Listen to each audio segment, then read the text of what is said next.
When we hear the phrase Moses' Law, we think of the story we heard in Sunday school, or the scene from the Ten Commandments movie where the Charlton Heston, who also played the role of Moses in it, gets the 2 tablets from God.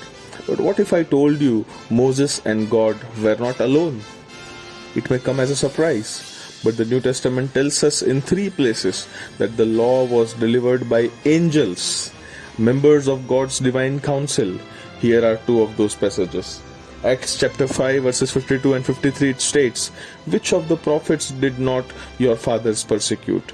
And they killed those who announced beforehand the coming of the righteous one, whom you have now betrayed and murdered. You who received the law as delivered by angels and did not keep it."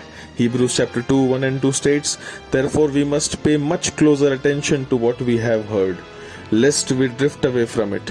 For since the message declared by angels proved to be reliable, and every transgression or disobedience received as a just retribution, how shall we escape if we neglect such a great salvation?"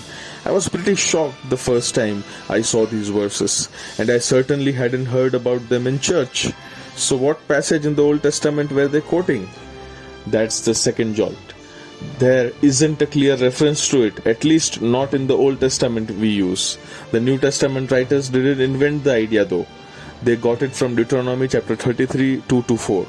In their Septuagint, the Greek translation of the Old Testament, the Septuagint more clearly connects angels to the law than the traditional Hebrew text upon which our English translations are based. So they were using a translation. We can understand that. But we are not done.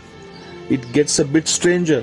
The third New Testament passage that talks about the law and angels is found in Galatians chapter 3 verse 19 and 20. And this time, it isn't just a crowd of angels with Moses and God. What then, it states there in Galatians 3, 19, 20, what then was the purpose of the law? It was added because of transgressions until the seed to whom the promise referred to had come.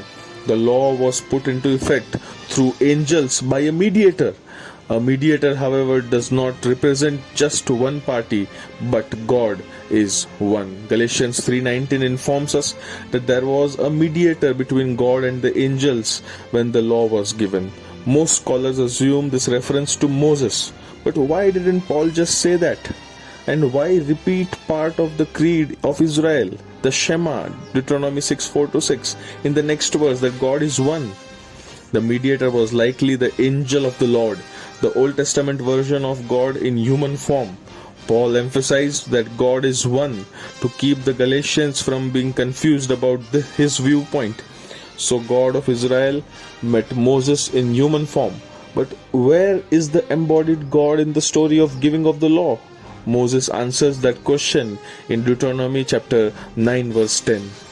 "And the Lord gave me 2 tablets of stone written with the finger of God, and on them were all the words that the Lord had spoken with you on the mountain out of the midst of the fire on the day of the assembly."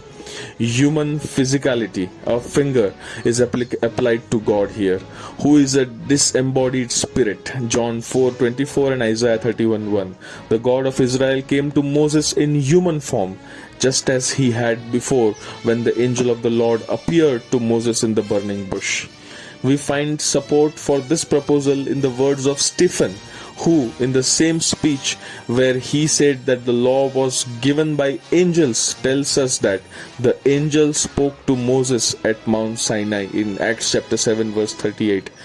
As much as I love the 10 Commandments, the book is more fascinating than the movie.